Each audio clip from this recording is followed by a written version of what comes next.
Welcome to All About Art. My name is Alexandra, and I'm an art historian, curator, and writer.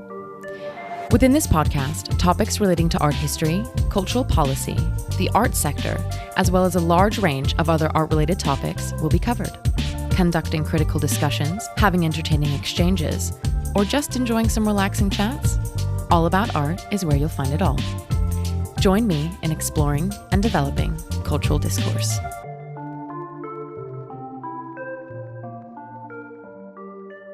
Welcome back to another episode of All About Art.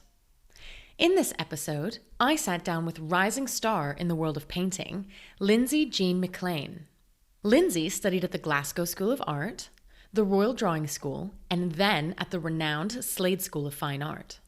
Her works question the historical representation of femininity and women in painting, and she does this while depicting figures that exist in a space between portraiture and imagination, which is something that we talk about later on. She uses recurring motifs such as feather boas, fans, and veils that represent transformative objects, which often obscure the viewer's or the subject's gaze within her works.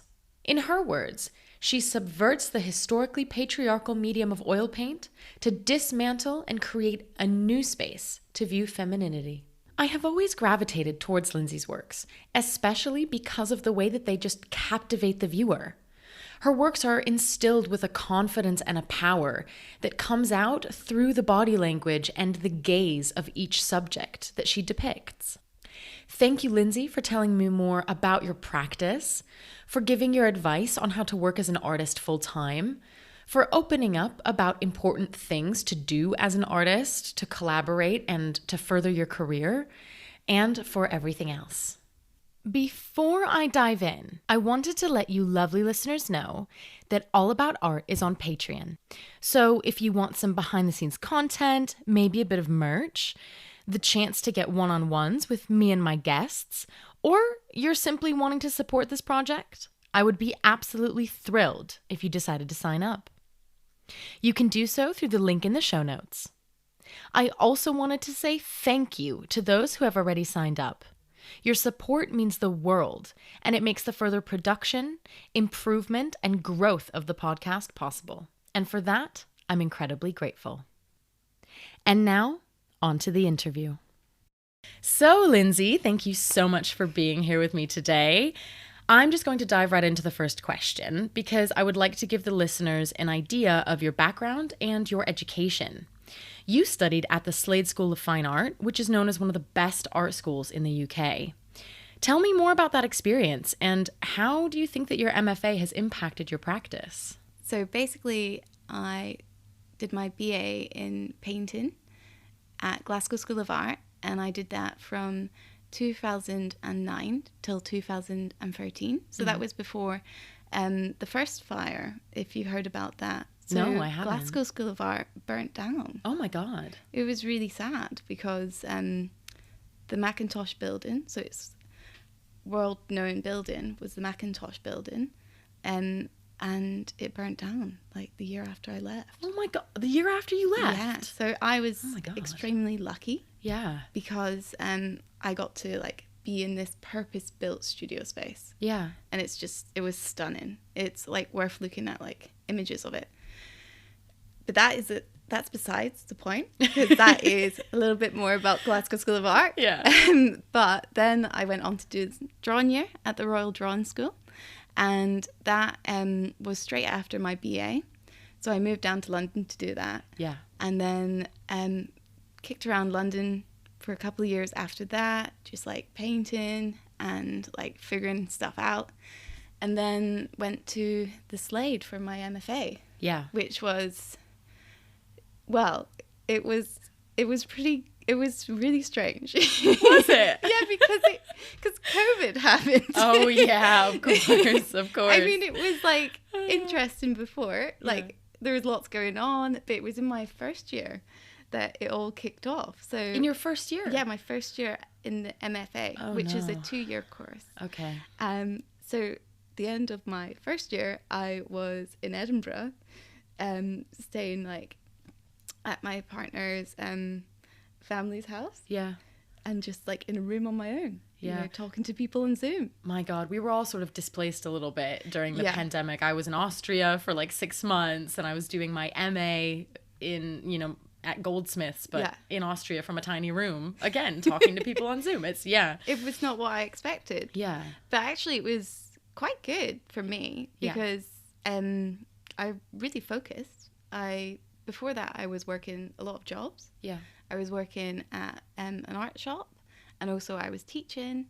So my week was really full, and I think I was exhausted Yeah. because I was studying full time, working like 2 part-time jobs. Yeah. And then suddenly, you know, like furlough was like a godsend, and I could paint like practically all the time. Yeah. For a couple of months. Yeah. So I was very lucky that way. I Yeah. mean, obviously, it was a terrible time, and yeah. Yeah. I think Yeah. that it's important, you know, when we all look back at COVID, and a lot of people suffered a lot, and there were a lot of issues.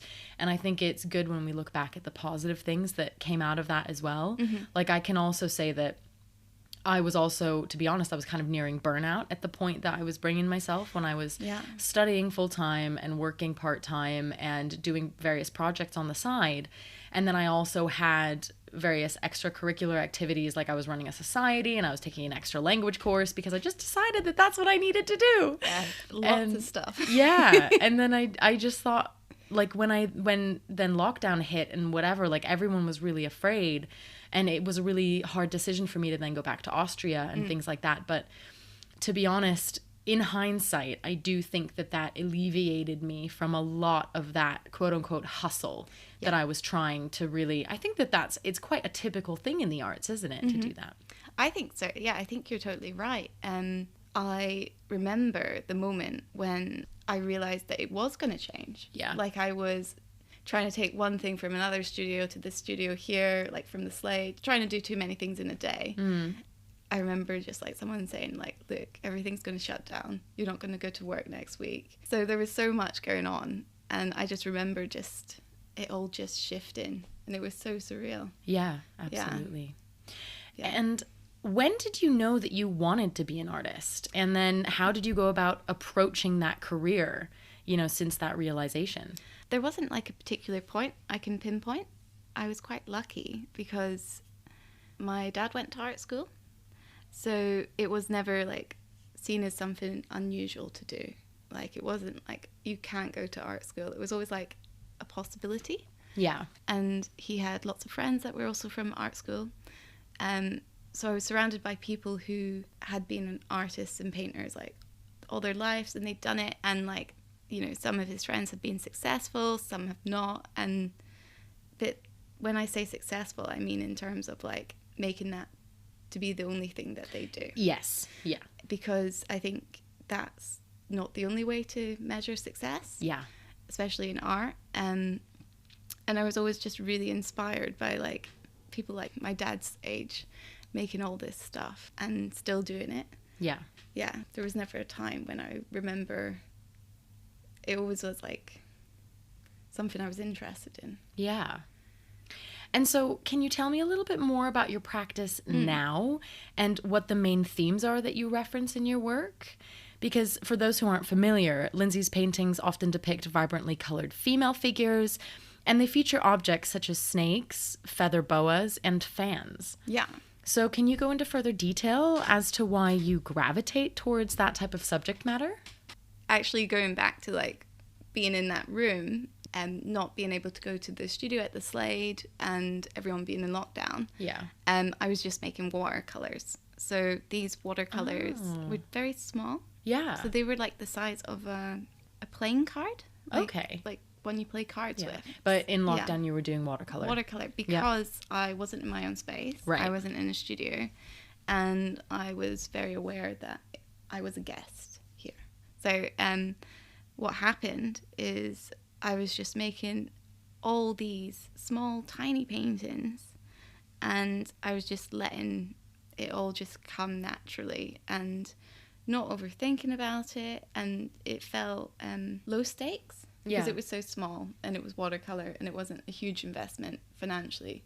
And I didn't have much else to do. So I was just like making lots. And the feather boa kept on reappearing. Yeah. And I think it's a lot to do with colour. It's that kind of serpentine shape. Yeah. And there was always like these kind of serpents or these shapes that were coming in anyway. Yeah. So then they started to like intertwine. There was like snakes and boas and fans and veils. And a lot of it was to do with like this imagery that I think is quite prevalent in a lot of art history already. And I was just like channeling that and having this output and reinterpreting it. So it was for me. Yeah. It has something very, very female as well, doesn't it? With the curves and with that type of movement and dynamism that type of subject matter and those types of objects kind of present. And I think your point about color, I mean, the way that you use color now is so phenomenal. They're so vibrant and it is slightly surreal because you have these greens and these purples. Like I'm sitting here in the studio now and there's a female form just with purple skin and red hair, and it's absolutely phenomenal to look at. And then, you know, I turn my head and I see someone else who has pink skin or green skin and vibrant neon yellow eyes, and you know that I'm a fan of the yellow eyes. Yeah. I'm very much a fan of these little pops of color that really draw your eyes in, and especially if your eyes meet with the figure because of that color and because of that intensity and that power. I think that that's a really phenomenal part of your work. And so do you paint people that you know, or do you have friends sit as models, or do you paint a person that has no relation to someone that in your life? I would say they're not necessarily someone I know. They would be perhaps like references or parts taken, so more like a Frankenstein. Yeah. And a lot of the time, like, sometimes I use myself as a model because I'm always there for myself, you know. I'm always available. That sounds. I'm always there for myself. That sounds like a motivational quote. Yeah, because sometimes you're like, "What the hell does a hand look like?" I mean, or I've like, seen it a million times before, but yeah, what? What is it? And like, how do these like rolls of skin move? And so that's a lot of it. And you know, sometimes, especially like my sister's like, "Well, that's me, isn't it?" And I'm like, "No, it's not. It's not all about you." Your sister sounds a lot like me. She's great. So yeah, I think they're like a psychological portrait. So it's aspects of myself, probably things that I'm watching or reading, and they just come in. And sometimes they come in like crystal clear. It's almost like I can see it before I've painted it. But sometimes it's found, like you work through the painting to find it. And because we're on the topic of inspiration and muse and things like that, do you have a specific muse or someone that you've taken inspiration from in the arts, be it an artist within art history or maybe a writer or a curator or someone else creative? For me, somebody that was like really inspirational was actually one of my old tutors at Glasgow School of Art, Carol Rhodes, and she was a landscape painter, but did like these aerial views of the landscape from above, almost like you see it from a plane.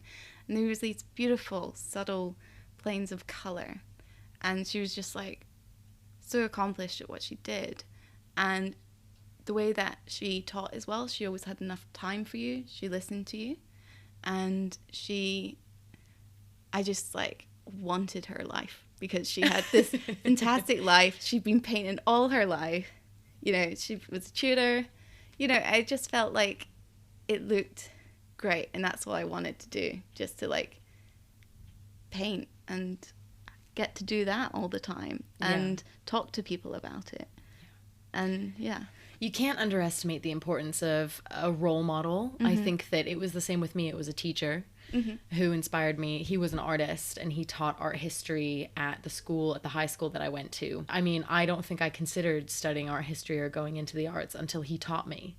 And after finding that and finding that love for it is when I was like, okay, that's what I'm going to go study. Yeah. And I think that you can never underestimate the power that you can have. I mean, now that we're becoming actual adults and we actually have careers and we're starting to do these things, I think that it's really important to consider passing that down and making sure that we also look at who we can inspire to go into the arts. Bringing it back to your works, what I find really interesting is how you switch it up in terms of scale. Some of your canvases are over 1 meter or 2 high, and then you also paint miniatures that fit in the palm of your hand.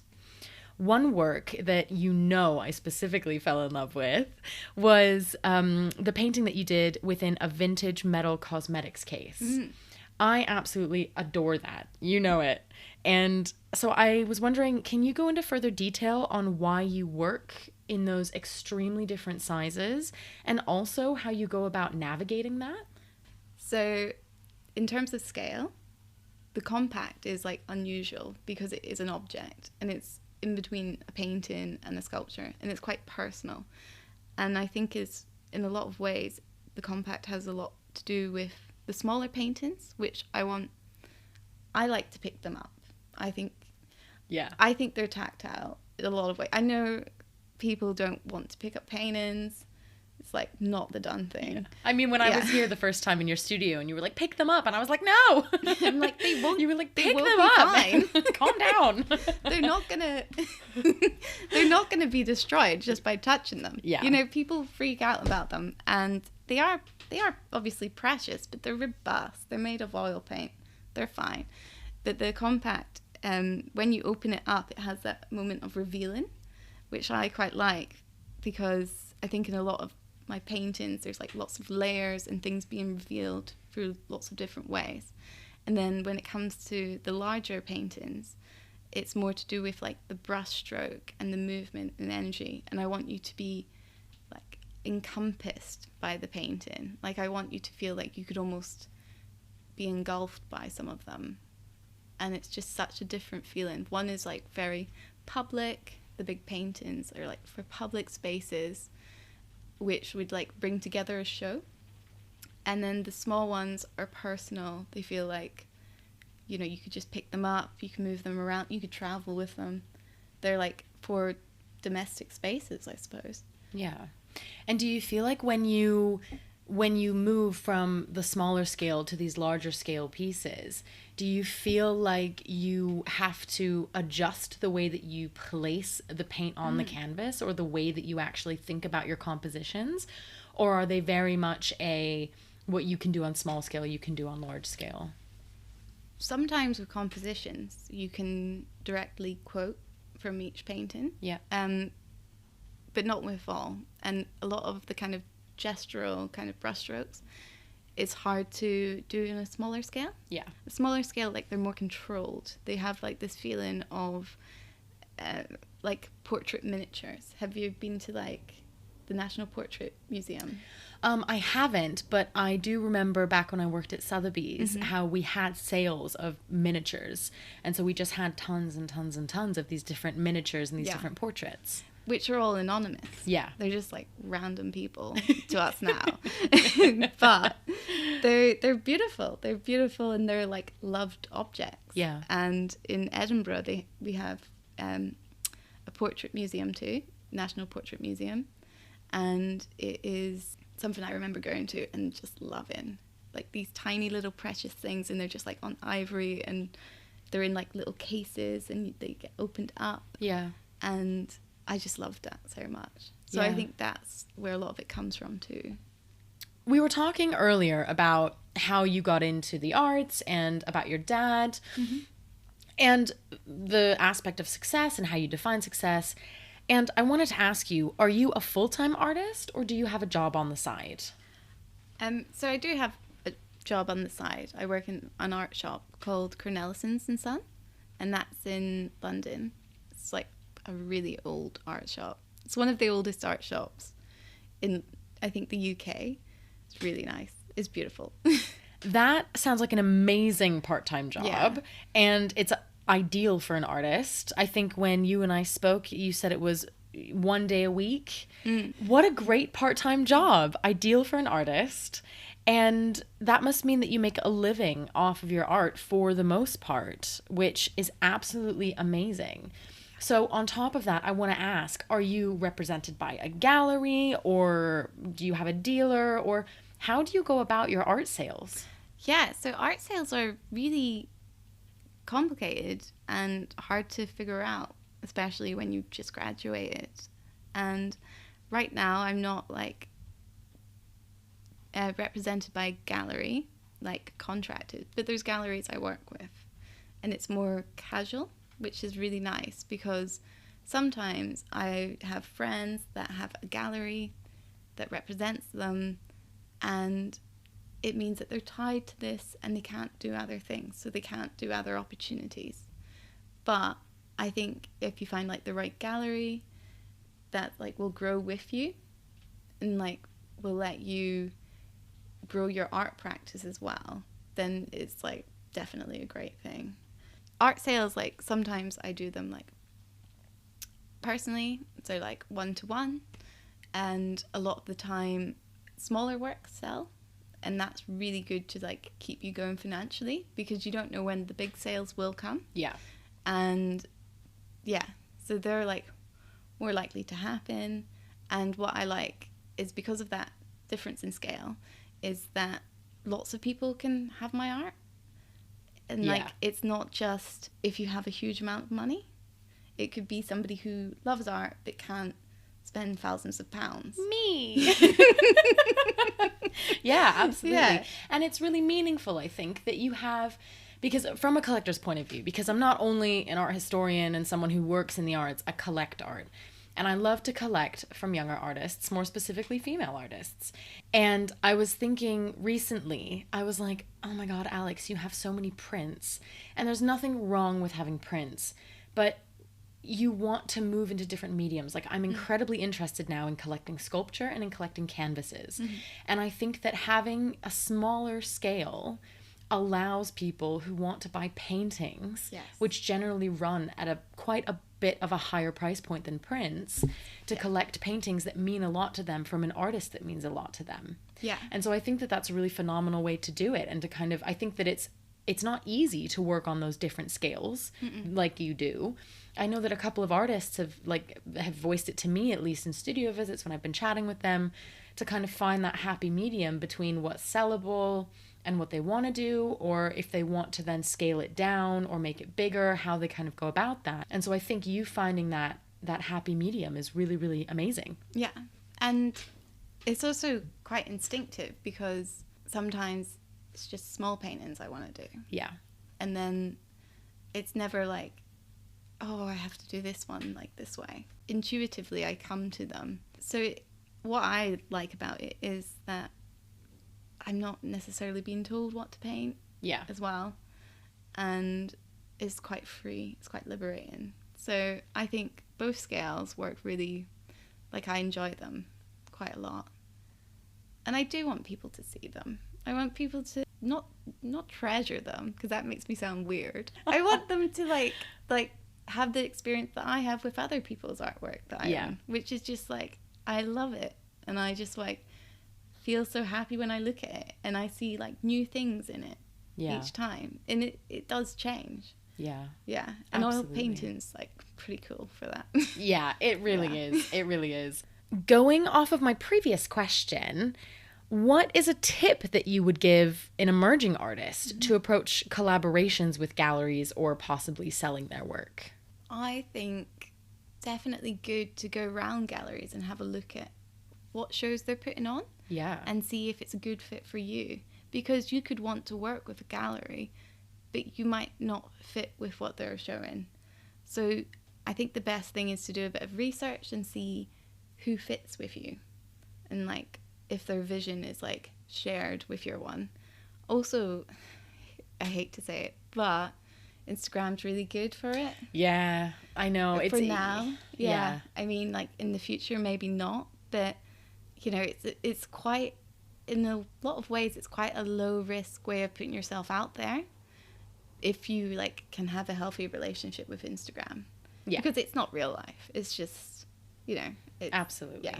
Everything looks so glamorized. I see it more as like a portfolio of my work. Yeah. So it also is quite useful for me. I can look at it and I can see like the kind of things that are reoccurring in my work as well. But I think as well, like, it's just, especially if you're just going into like the art world, like it's quite intimidating, galleries, but I mean, they're just trying to figure it out the same as you. It's just, don't be intimidated by them. So this is my penultimate question, and this also has to do with kind of communicating and building a community and seeing what's around you. As you said, going to galleries, looking at these galleries' vision and seeing if you fit into that. Are you a part of any collectives? And if so, how do you feel that they have impacted your career, if at all? So I'm part of Slash Arts as well, which is very nice. And that's very new. So we'll see. We'll be having a show later this year with some other people in the collective. So that's very exciting. And I think in a way, like, a lot of collectives are like online. So it seems to be that's how people reach each other. Friends from art school are a lot to do with that as well. I don't know what I'm trying to say.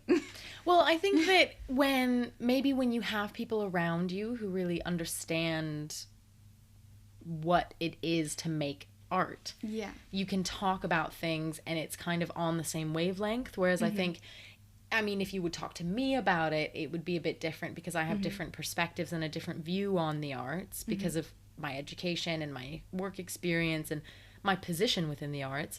But then if you would speak to someone who's completely outside of the arts, they bring further different perspectives in. So maybe being around artists, being around people who know what it's like to have that creative output that you want to be giving and doing that for a living, that's a very helpful thing. Yes. And also, like, to have advice from friends. Yeah.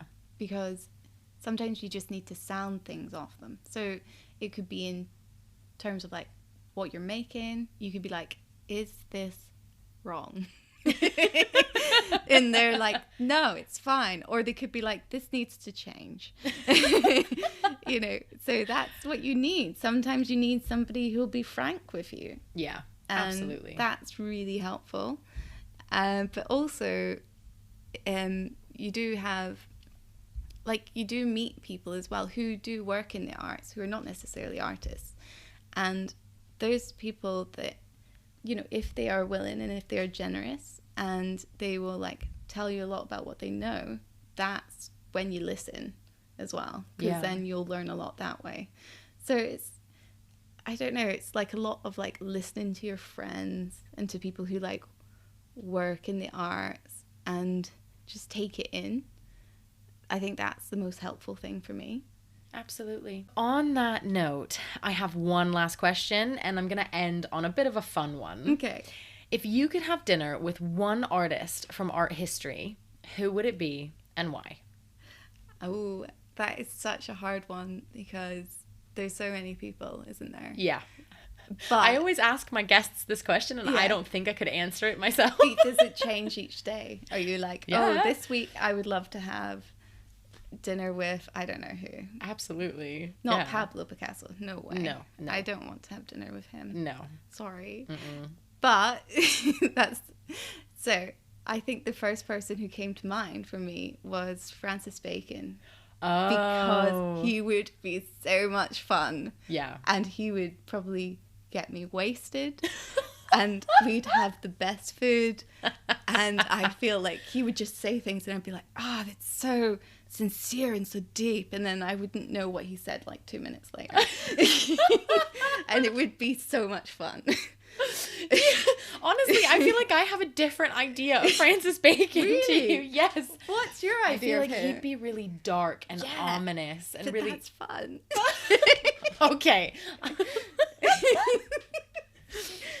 Wow.